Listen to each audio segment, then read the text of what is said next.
Assalamualaikum warahmatullahi wabarakatuh. Apa kabar sahabat Alas Studio dimanapun Anda berada. Nah, pada kesempatan kali ini kita akan mendengarkan langsung ceramah agama dari Sang Raja Dangdut Kiai Haji Rhoma Iramanya. Beliau dengan santunnya, dengan tegasnya menyampaikan hal-hal yang sangat penting untuk umat Islam. Untuk jelasnya marilah kita saksikan bersama.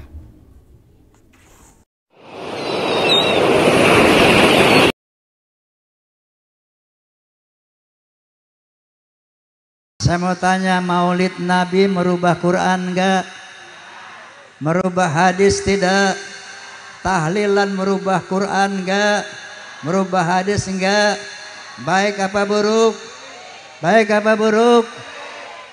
Alhamdulillah. Saudara-saudara sekalian yang dimuliakan oleh Allah, baru perjalanan kemari tadi saya lihat Rhoma Irama ngomong begini, maulid itu adalah tradisi, maulid itu tradisi, tahlil itu tradisi, bukan syariat, tradisi. Hasanah atau ceramah agama yang akan disampaikan oleh Al-Mukarram Al-Mukhtaram Profesor Kiai Haji Rhoma Irama. Pada beliau dipersilakan dengan segala hormat.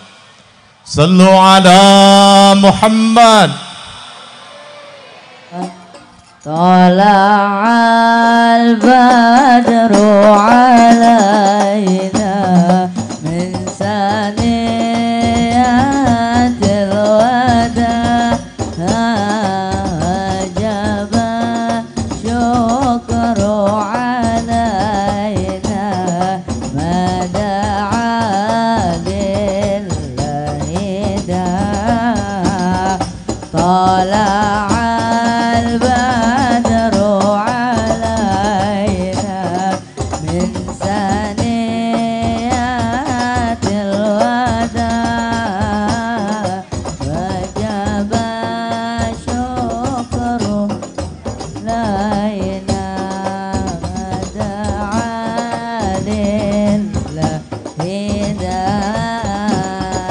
tala'al badru alaina min saniyatil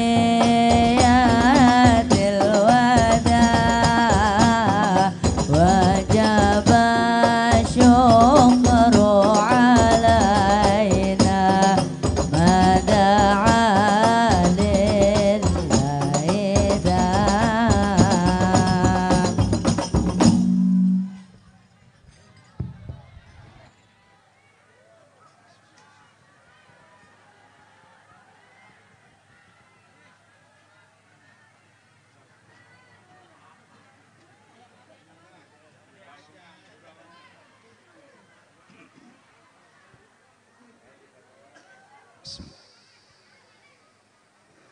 Assalamualaikum warahmatullahi wabarakatuh.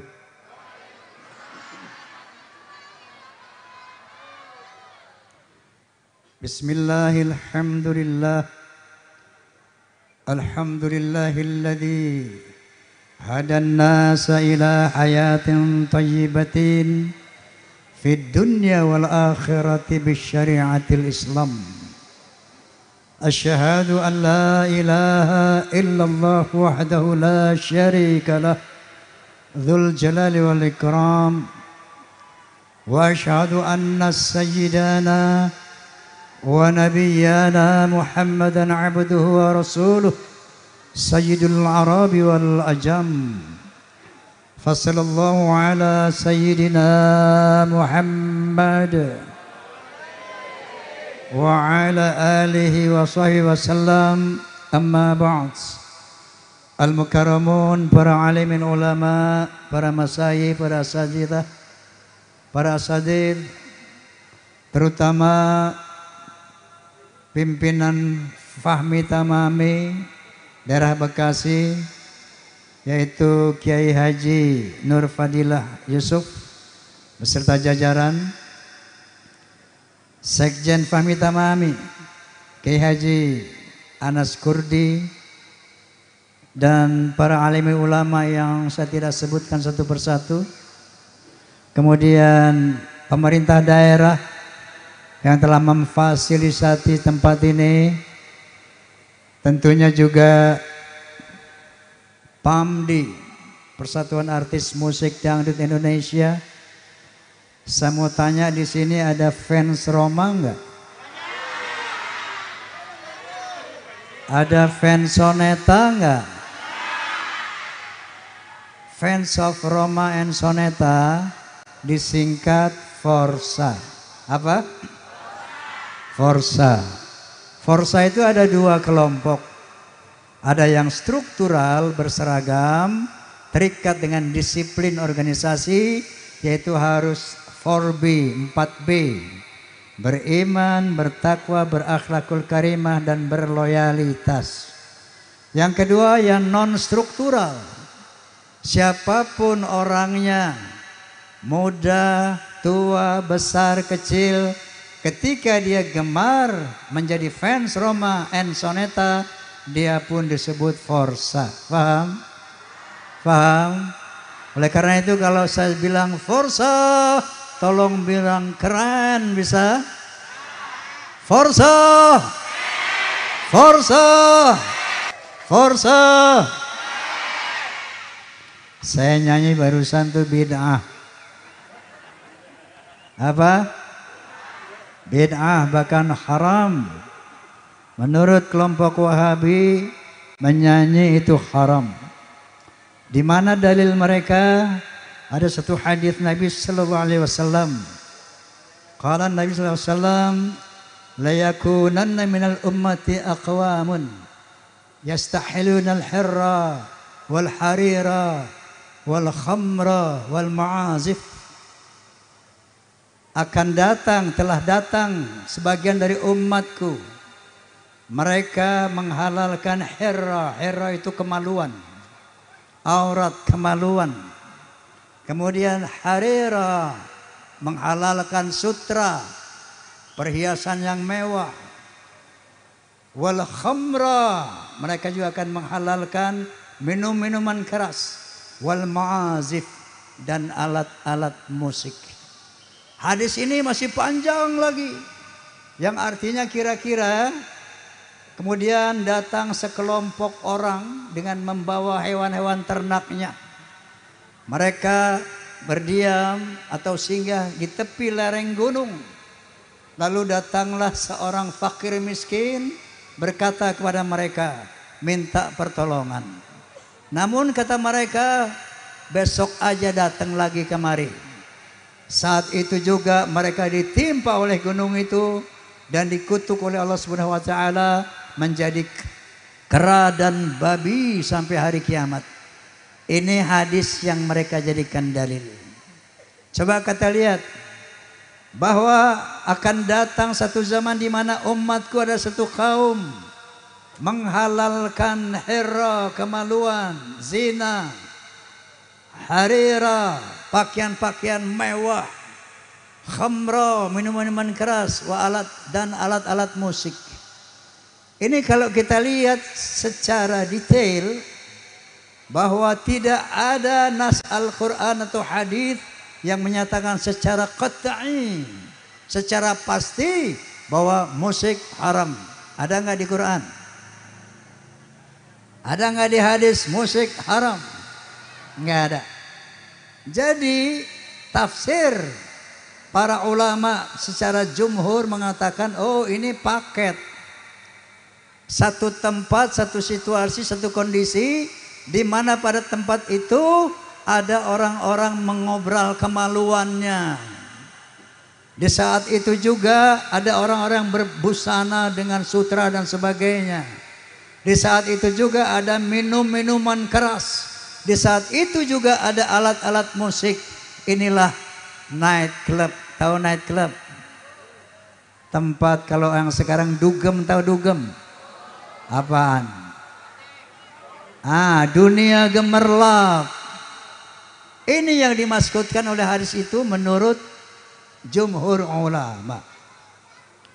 Adapun sebagian ulama lagi menafsirkan dalam Al-Quranul Karim Asy-Syu'ara, surat Asy-Syu'ara yang di ayat-ayat terakhirnya wasyu'ara yattabi'humul ghawun alam tara annahum fi kulli wadin yahimun wa annahum yaquluna ma la yaf'alun ila alladhina amanu wa 'amilus shalihat wa dzakarullaha katsira ila akhir ayat. Syu'ara itu penyair. Apa kata ayat ini? Wasyu'ara yattabi'humul ghawun. Para penyair itu diikuti oleh orang-orang yang sesat. Dan mereka mengarungi turun naik lembah. Dan mereka mengatakan, melakukan apa yang tidak mereka katakan. Ucapannya tidak sesuai dengan perbuatannya. Illal ladzina amanu wa 'amilus shalihat wa dzakarullaha katsira. Kecuali para penyair yang beriman kepada Allah Subhanahu wa taala, yang berbuat baik dan selalu ingat kepada Allah Subhanahu wa taala. Faham? Faham? Jadi boleh nggak nyanyi? Nyanyi itu apa sih? Lahun wa la'ib. Main-main senda gurau. Ya. Itu yang namanya lahun wa la'ib. Itu menurut usul fiqih, kaidah usul fiqih berbunyi begini.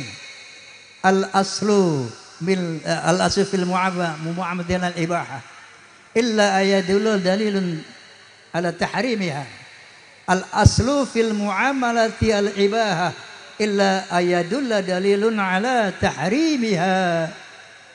Hukum asli daripada muamalah itu adalah boleh. Apa itu muamalah? Yang bukan bersifat ibadah, misalnya main bola, ya, main catur, main musik, main, itu namanya muamalah. Paham? Dalam kaidah usul fikih hukumnya mubah, boleh, illa ayadulla dalilun ala tahrimiha, kecuali ada dalil-dalil yang mengharamkannya. Misalnya apa? Main bola boleh apa tidak? Boleh. Menjadi haram ketika mereka bertaruhan. Faham? Menjadi haram ketika mereka berkelahi. Main catur boleh apa enggak? Boleh. Menjadi haram ketika mereka taruhan. Faham? Main musik boleh apa enggak? Boleh. Menjadi haram ketika meninggalkan sholat. Lagi main musik, zuhur lewat, asar lewat, maghrib lewat.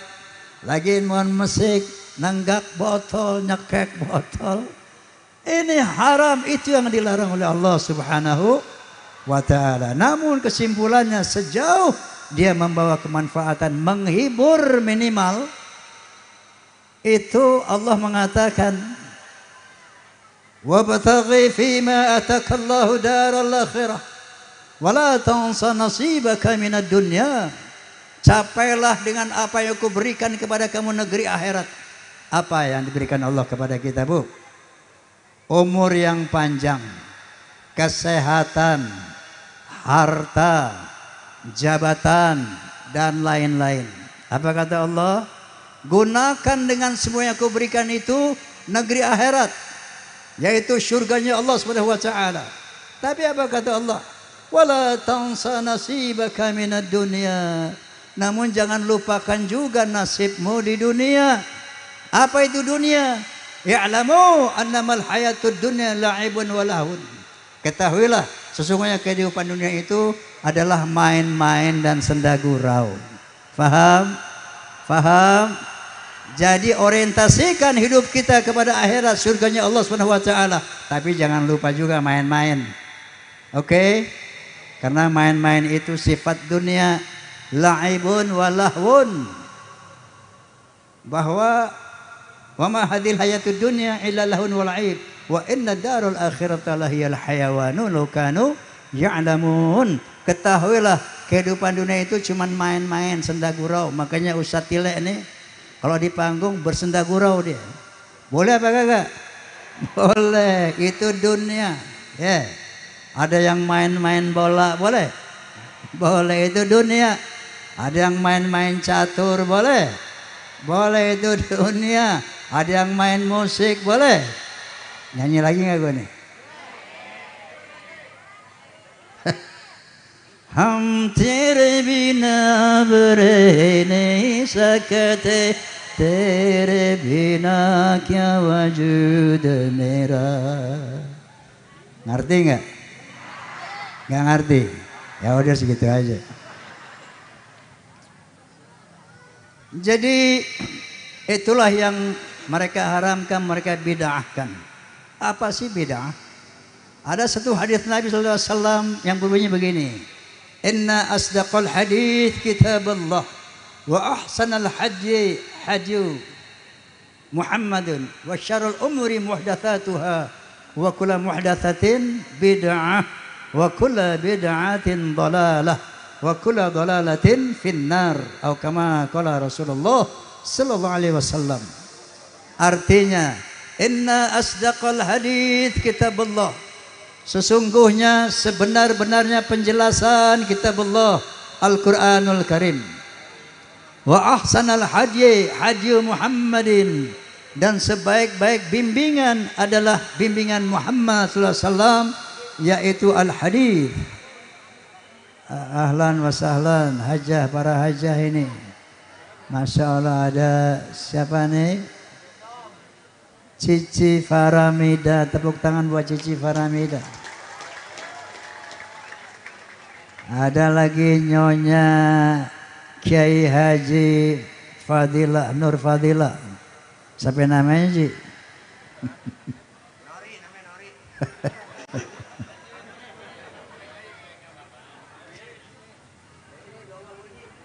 Ahlan wa sahlan. Oh, selamat datang ya untuk anggota Dewan Provinsi Jawa Barat, Aja Juju Komaria. Maksud saya Siti Komaria. Bukan Siti Le, bukan. Baik, saya lanjutkan.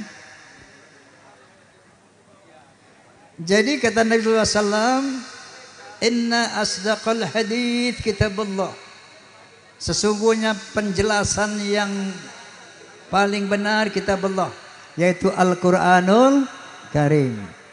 Wa ahsanal haji haji Muhammadin, dan sebaik-baik petunjuk bimbingan adalah bimbingan Muhammad sallallahu alaihi wasallam. Wa syarrul umuri muhdatsatuha, dan seburuk-buruk perbuatan adalah muhdatsatuha, memperbaharuinya, merubah-rubahnya. Wa kullu muhdatsatin bid'ah, setiap merubah-rubah Quran wal hadis itulah yang dikatakan bid'ah. Kullu bid'atin dolalah, yang merubah Quran dan hadis itu dolalah, sesat, dan setiap yang sesat masuk neraka. Aja, mohon fotonya sambil duduk aja, nggak mengganggu pemandangan yang lain. Makasih. Faham ya?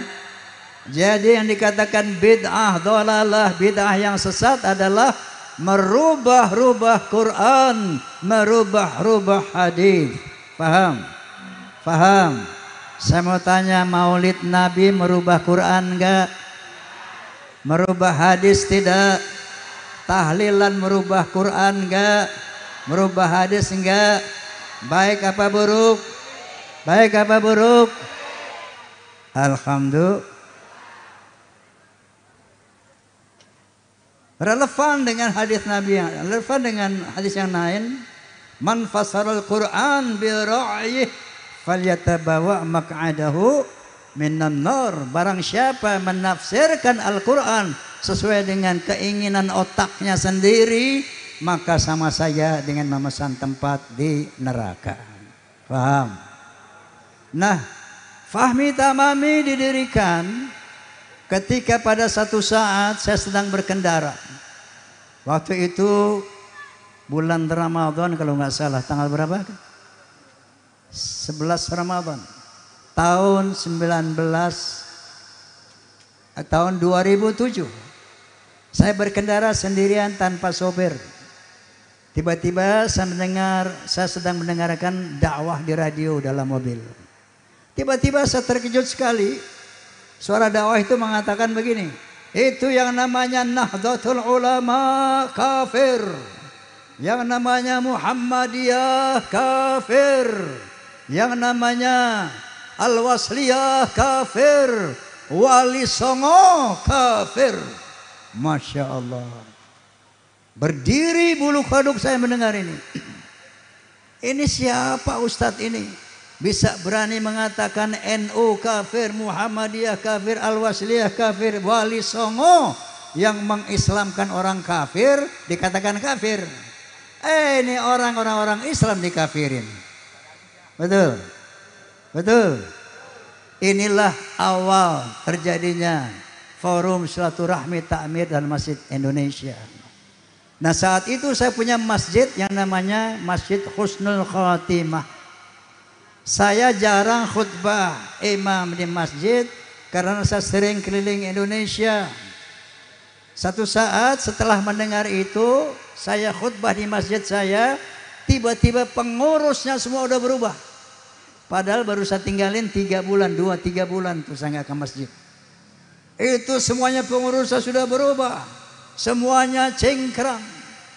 Saya tanya kepada mereka, pengurus yang lama mana? Kamu siapa? Kamu siapa? Dari mana kamu? Begini Bang Haji, yang dulu tuh ada yang sakit dan bla bla segala macam udah pada keluar Bang Haji. Lalu kamu siapa? Dari mana? Saya kan kontrak di sini Bang Haji. Saya, Masya Allah.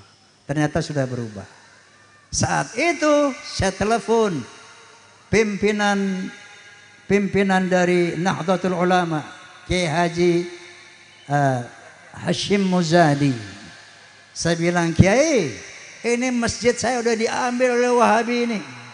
Apakah ada masjid NU yang diambil oleh Wahabi? Apa jawab Kiai? Ada Bang Haji, ada beberapa biji di beberapa kota. Saya telepon lagi Profesor Din Syamsuddin. Saat itu beliau ketua PP Muhammadiyah. Saya telepon, Prof, ada nggak masjid Muhammadiyah yang diambil oleh Wahabi? Bahkan 1 rumah sakit dan 1 sekolah Muhammadiyah diambil oleh Wahabi. Lalu saya telepon lagi Profesor Tarmizi Tahir almarhum. Beliau adalah ketua Dewan Masjid Indonesia saat itu. Saya katakan, Prof, Anda dengar nggak kegelisahan umat ini? Ada kelompok yang suka ngambilin masjid orang. Dia bilang, iya Bang Haji, saya dengar Bang Haji. Gerakan Wahabi ini. Saya telepon lagi Habib Rizik Syihab saat itu. Beb, Anda dengarnya? Ya, Anda dengar. Saya telepon lagi namanya Kiai Haji Zainuddin MZ. Saat itu saya tanyakan, betul Ji ada begini gerakan-gerakan mengambil alih kepengurusan masjid Wahabi. Nah saat itulah pada tanggal 11 Ramadan ya, tahun 2007 itu resmi kita dirikan Forum Silaturahmi Takmir Masjid dan Mushola Indonesia. Karena saya yang pertama menggagas, saya didaulat menjadi lo aja Ji, ketua umum. Sampai sekarang lah maka saya menjadi ketua umum daripada Forum Silaturahmi Takmir Masjid dan Mushola Indonesia yang alhamdulillah sampai saat ini sudah ada di 28 provinsi di seluruh Indonesia. Takbir. Allahumma sholli ala Muhammad. Tujuannya apa Fahmi Tamami ini? Mencegah gerakan-gerakan Wahabisme yang mengkafir-kafirkan sesama Muslim.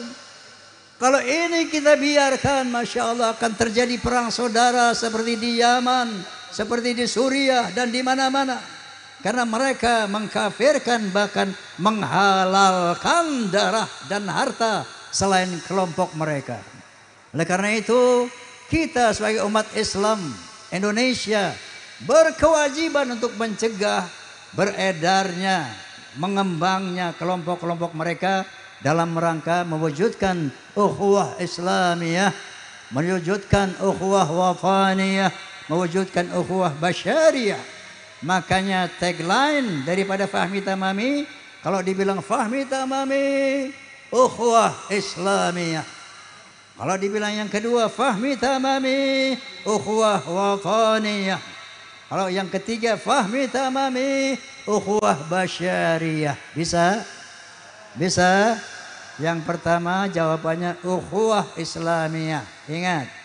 Yang kedua jawabannya ukhuwah wataniyah. Yang ketiga jawabannya ukhuwah basyariyah. Oke? Fahmi tamami. Fahmi tamami. Fahmi tamami. Jadi tujuan kita mendirikan Fahmi Tamami dalam merekat ukhuwah Islamiyah. Tidak ada lagi yang namanya perbedaan bersifat furu'iyah untuk dipertentangkan. Sejauh usulnya sama, yaitu rukun Islamnya 5, yaitu 2 kalimat syahadat, salat 5 waktu, puasa bulan Ramadan, zakat, berhaji. Rukun imannya 6, yaitu percaya kepada Allah Subhanahu wa taala, percaya kepada hari kiamat, percaya kepada malaikat-malaikatnya, percaya kepada kitab-kitab sucinya, percaya kepada nabi-nabinya, dan percaya bahwa takdir baik dan buruk dari Allah Subhanahu wa taala. Sejauh rukun Islamnya 5, rukun imannya 6, mau madhabnya apapun, mau ormasnya apapun, itulah yang namanya ahlu sunnah wal jamaah. Mari kita rekat ukhuwah Islamiyah. Setuju? Setuju? Jadi kenapa ini harus kita cegah berkembangnya Wahabi?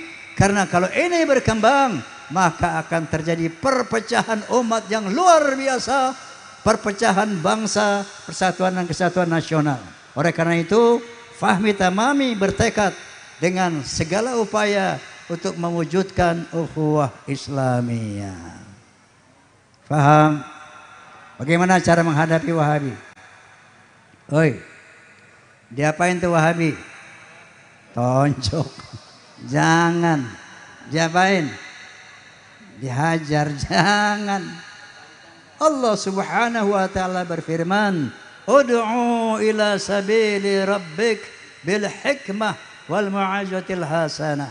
Serulah ke jalan Tuhanmu dengan hikmah, dengan bijaksana, dengan hikmah, dengan dalil, dengan argumen, wal mau'izatil hasanah, dan dengan nasihat yang baik. Wajadilhum, berdebatlah dengan mereka, billati hiya ahsan, dengan cara yang sebaik-baiknya. Paham? Paham?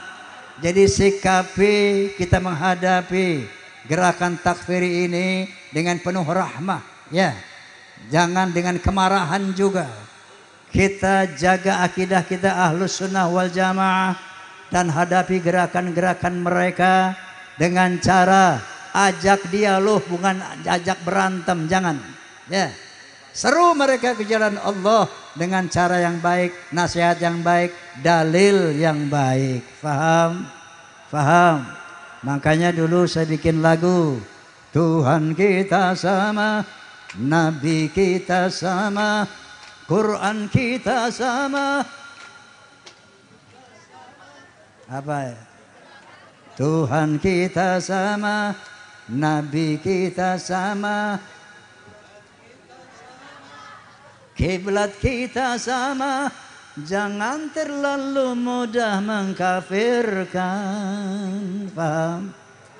Salat kita sama, puasa kita sama, zakat kita sama, haji kita sama.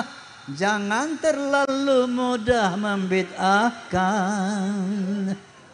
Baca kunut dan tidak baca, semuanya benar. Usoli dan tidak usoli, semuanya benar. Berbeda rakaat tarawih, semuanya benar. Yang tak benar, yang tak sembahyang. Betul? Betul? Yasin dan tidak yasinan, jangan masalahkan. Tahlilan dan tidak tahlilan, jangan masalahkan. Maulid dan tidak maulid jangan masalahkan, ukhuwah harus diwujudkan. Setuju? Wahai umat Islam yang terlanjur tersesat jalan, kembalilah pada jalan yang digariskan Tuhan. Wahai umat Islam, jangan kita diadu domba. Wahai umat Islam, jangan kita dipecah belah. Kita tak bisa maju kalau tidak bersatu. Kita jalan di tempat kalau selalu berdebat. Pikirkanlah. Betul? Betul? Yuk sekarang nyanyi rame-rame yuk. Tuhan kita sama, Nabi kita sama, Quran kita sama, kiblat kita sama. Jangan terlalu mudah mengkafirkan. Salat kita sama, puasa kita sama, zakat kita sama, haji kita sama. Jangan terlalu mudah membid'ahkan. Amin. Amin. Jadi itulah kira-kira tujuan dirikannya Forum Silaturahmi Takmir dan Masjid, Forum Silaturahmi Takmir Masjid dan Mushola seluruh Indonesia dalam rangka pertama menjaga akidah kita Ahlus Sunnah wal Jamaah, jangan sampai diganggu oleh orang-orang lain. Yang kedua adalah mencegah gerakan-gerakan takfiri yang akan bisa memecah belah umat Islam, bahkan bisa memecah belah persatuan dan kesatuan nasional. Paham? Dan judulnya, mari kita laksanakan perintah Allah Subhanahu wa taala yang ada keniscayaan, yaitu wa'tasimu bihablillahi jami'a wa la tafarraqu. Bersatu padulah di dalam tali Allah, bersatu padulah di dalam agama Allah, jangan bercerai-berai. Ini perintah Allah yang qat'i. Ini perintah Allah yang jelas agar kita tidak boleh bercerai-berai. Caranya bagaimana? Sejauh usulnya sama, yang namanya furu'nya berbeda, itu is okay. Yang kunut nggak kunut, okay. Maulid nggak maulid, okay. Yang tahlilan nggak tahlilan, okay. Jangan saling menyalahkan, apalagi saling mengkafirkan. Dengan cara ini menghormati perbedaan yang bersifat furu'iyah, insya Allah kita umat Islam bisa bersatu. Kalau umat Islam bersatu, ini syarat utama jadi terlaksananya sila ketiga, itu persatuan dan kesatuan nasional. Tanpa ukhuwah Islamiyah, tanpa persatuan umat Islam, omong kosong persatuan Indonesia bisa terwujud. Betul? Betul?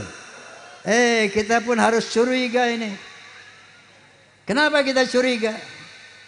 Salah satu senjata penjajah yang paling ampuh untuk menguasai sebuah bangsa adalah dengan menggunakan politik divide et impera. Politik mengadu domba. Sangat boleh jadi ada doktrin-doktrin untuk membunuh sesama saudaranya dari para orang-orang yang merampas Indonesia. Karena dari zaman Belanda kita diadu domba dalam rangka mempermudah mereka untuk mengambil segala kekayaan harta benda yang dimiliki oleh bangsa ini. Mereka sengaja membuat kita ribut. Yang namanya musik haram, ribut soal haram. Ini bid'ah, itu bid'ah, bertahun-tahun ribut soal itu. Sementara mereka ngambilin harta kita, mereka gali emas-emas kita, mereka ambil minyak kita, mereka hasil bumi kita, mereka rampas. Kita dibiarkan diadu domba. Faham? Faham? Oleh karena itu upayakan ini, wujudkan ukhuwah Islamiyah dengan berbagai macam upaya, karena sangat boleh jadi ini adalah upaya-upaya divided inter, memecah belah umat untuk tujuan mereka menguasai Indonesia. Oleh karena itu, sebagai penutup, saya ingin memberikan sebuah, katakanlah, hadiah buat Anda sekalian. Sebuah syair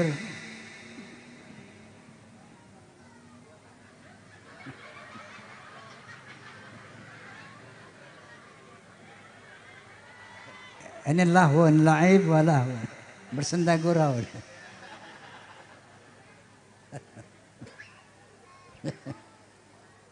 Oke.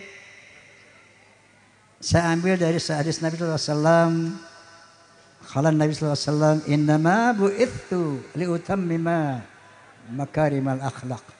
Sesungguhnya aku dibangkitkan untuk membentuk akhlak yang mulia. Jadi akhlak ini Masya Allah terpenting dari segalanya.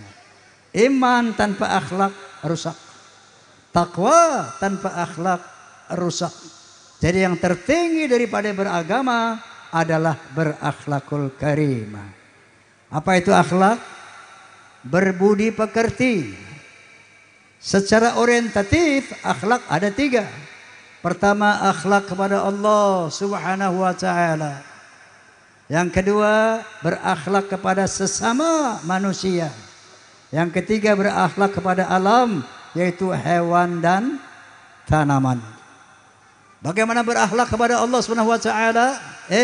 Misalnya ada orang Islam sholat 5 waktu, puasa bulan Ramadan.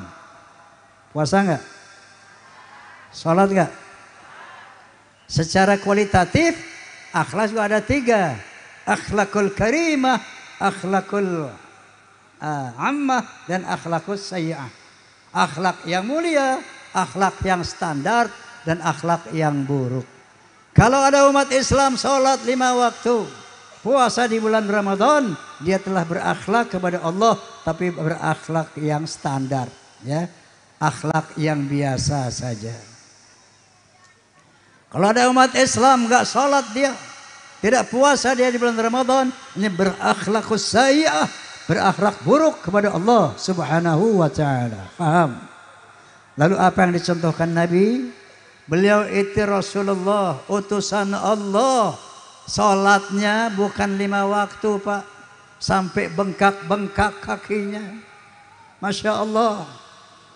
Puasanya di samping Ramadan, Senin puasa, Kamis puasa, Senin puasa, Kamis puasa. Padahal utusan Allah, kekasih Allah, sudah maksum, nggak ada dosanya, pasti megang kunci surga. Tapi Masya Allah akhlaknya kayak begitu. Kalau istighfar nggak kayak kita, astagfirullahaladzim, astagfirullahaladzim. Sayyidul istighfar 100 kali nggak kurang nggak lebih. Allahumma anta rabbi, la ilaha illa ant, khalaqtani wa ana abduka wa ana ala ahdika wa wa'dika mastata'tu, a'udzu bika min syarri ma sana'tu, abu'u laka bi ni'matika alayya wa abu'u bi dhanbi faghfir li fa innahu la yaghfiru dzunuba illa anta. Masya Allah, ini istighfar Rasulullah. Padahal beliau Nabi bukan masuk surga pemegang kunci surga, tapi sebegitu ibadah kepada Allah. Inilah akhlakul karimah. Faham? Akhlak yang mulia kepada Allah Subhanahu wa ta'ala. Begitu juga kan akhlak beliau kepada sama manusia. Kalau sekarang banyak orang diejek, dihina, marah, lapor polisi. Betul? Musim banget yang lapor-lapor polisi. Dihina dikit, lapor polisi. Nabi, hinaan, bulian, itu sarapannya Nabi. Berbagai hinaan, berbagai cacian, berbagai fitnah, itu biasa dihadapi oleh Nabi. Apakah Nabi marah? Bahkan pernah dilempari batu di Taif. Apakah Nabi marah? Tidak pernah. Apakah Nabi mohon kepada Allah untuk dihukum hambanya? Tidak pernah. Bahkan di Taif, ketika beliau dilempari batu, Jibril bisikin beliau, "Ya Muhammad, coba angkat tanganmu kepada Allah, sebagaimana para nabi terdahulu. Ketika umatnya durhaka, maka mereka minta azab kepada Allah. Coba sekarang kamu minta azab kepada Allah." biar mereka diazab, nanti biar aku yang mengeksekusi mereka untuk menimpakan mereka dengan 2 buah bukit. Apa kata Nabi? Jangan Jibril, saya masih berharap nanti cucu-cucu mereka beriman. Nabi angkat tangan, Allahumma hdi qaumi fa innahum la ya'lamun. Ya Allah, ampuni umatku, mereka berlaku seperti itu karena mereka enggak tahu, mereka enggak faham. Ampuni mereka ya Allah. Akhlakul karimah kepada sesama manusia, akhlakul karimah kepada hewan dan binatang. Oh, siapa yang punya kucing di rumah? Punya kucing? Hati-hati loh. Kalau lo miara kucing dengan baik, Masya Allah. Kucing itu binatang liar. Dia bisa hidup kalau dipelihara. Kalau enggak dipelihara dia jadi binatang liar, makanannya liar. Ketika ada orang yang mau berbaik hati memelihara kucing, memberi makan, mengurus kucing, Masya Allah, bukan main pahalanya ini. Luar biasa pahalanya. Anda akan dicintai makhluk langit, para malaikat. Akan dicintai Allah SWT. Nabi pernah mau sholat, sorbannya ditidurin nama kucing, ujung sorbannya. Karena nggak ingin mengganggu nyenyaknya tidur kucing, digunting itu serban. Tak. Ya. Masya Allah, digunting itu serbannya demi tidak mengganggu nyenyaknya kucing tidur. Coba Allah. Kucing dikesetan aja lu tendang. Betul. Betul. Ketemu pohon Nabi, assalamualaikum. Beri salam sama pohon. Emang pohon hidup? Pohon hidup nggak? Sok tahu lo. Pohon itu punya nyawa. Bahkan bertasbih kepada Allah SWT dengan caranya sendiri. Yusabbihu lahu ma fis samawati wal ard tau'an wa karha wa ilahi yurja'un. Semua siapa-siapa dan apa-apa yang di langit dan di bumi bertasbih kepada Allah dengan caranya. Pohon. Semua cerita boleh? Boleh? Minum dulu. Boleh minum?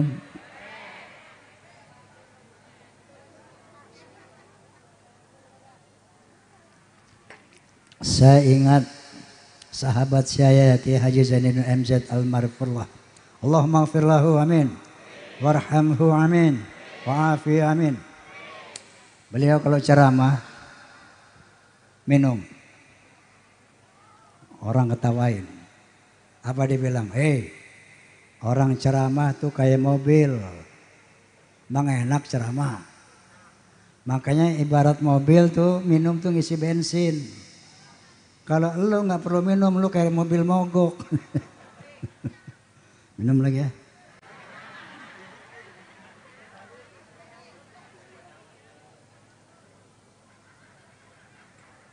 Sampai mana tadi Bu? Pohon. Satu ilustrasi. Pada tahun 1930 ada seorang botanis. Tahu botanis? Ahli tanam-tanaman. Namanya Dr. Boss, ya. Orang Amerika, ahli botanis namanya Dr. Boss. Pada tahun 1930 dia mengadakan research terhadap tanam-tanaman. Oh, ternyata tanaman itu ada 2 jenis loh. Ada laki-laki dan ada perempuan. Kata siapa? Kata Dr. Boss. Kemudian diteliti lagi sama beliau. Oh, ternyata pohon itu berkembang biak dengan 2 cara. Yang pertama melalui kumbang, yang kedua dengan angin.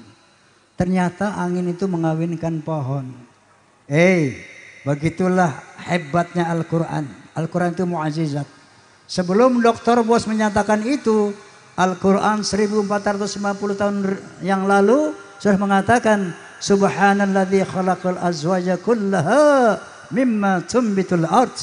Maha suci Allah yang telah menciptakan pohon-pohon di muka bumi berpasang-pasangan. Masya Allah. Lalu apa kata Allah? Wa arsalar riyaha lawaqiha Aku utus angin sebagian untuk mengawinkan. Masya Allah. Allahu Akbar. Allahu Akbar. Allahumma salli ala Muhammad. Berakhlak kepada pohon Nabi, selalu memberikan salam. Saya ingatkan kepada ibu-ibu nih, terutama Bu punya tanaman di rumah, suka beli pot tanaman, piara yang betul Bu, ya. Itu mesti diurus, pagi-pagi siramin sampai selawat, Allahumma sholli ala Muhammad, sampai selawat. Kalau tidak ibu urus juga berdosa. Kalau biar dia di alam, Allah yang urus. Disiram sama Allah dengan hujan, dipanasi oleh Allah dengan matahari. Begitu kita ambil dari sana, kita piara di rumah, taruh di pot, nggak diurus, Anda telah mengambil hak pohon itu, hak hidupnya. Sebaliknya kalau Anda jaga dia, Anda rawat dia, insya Allah pahalanya besar, sebagaimana pahala Anda miara kucing tadi. Paham? Paham? Inilah namanya akhlak. Akhlak kepada Allah, akhlak kepada sesama manusia, akhlak kepada hewan dan tanaman. Hayya hayya hayya hayya. Coba. Hayya hayya hayya hayya hayya.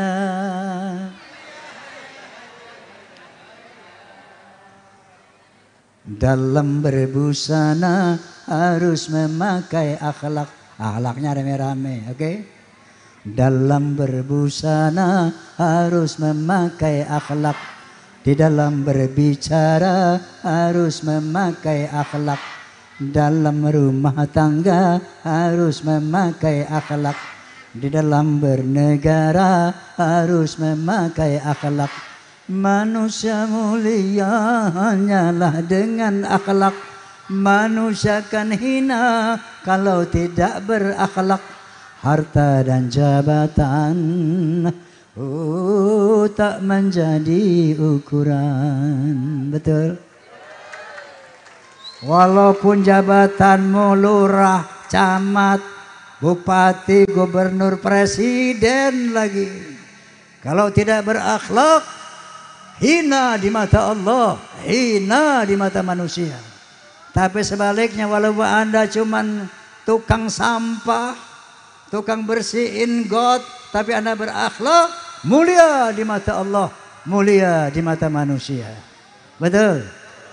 Betul? Ho ho ho ho. Oh. Yang kompak. Ho ho ho ho. Oh. Oh.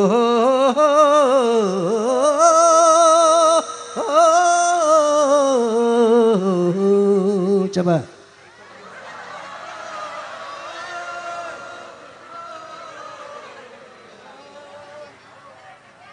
Manusia adalah sebaiknya ciptaan.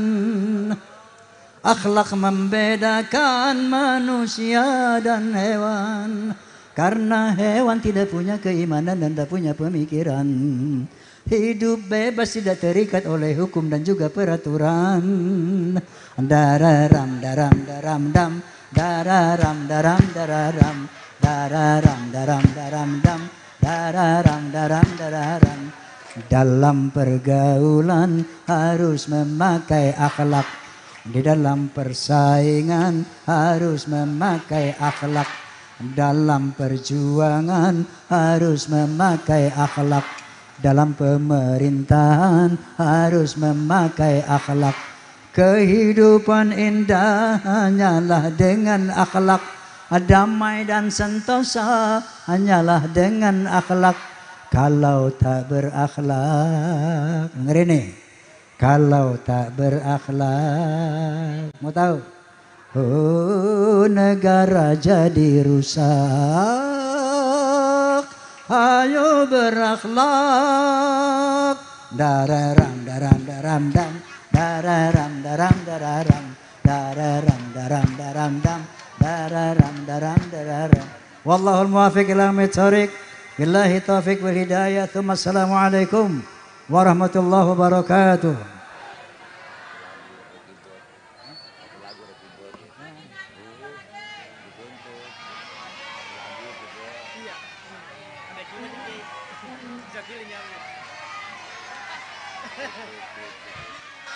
Kagak kaci kalau kagak nyanyi lah. Ya, ayo ya, keyboard, musik, kamera, action, action. Ya, nyanyi ya. Ayo nyanyi, kagak kaci lah. Ayah kan raja dangdut, saya raja lenong, beda.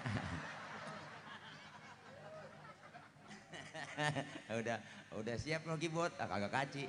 Nah, lagu apa bang? Apa lagunya? Keramat. Iya. Keramat. Bisa ya? Keramat tunggak. Lagu Keramat ini terinspirasi dari firman Allah Subhanahu wa taala.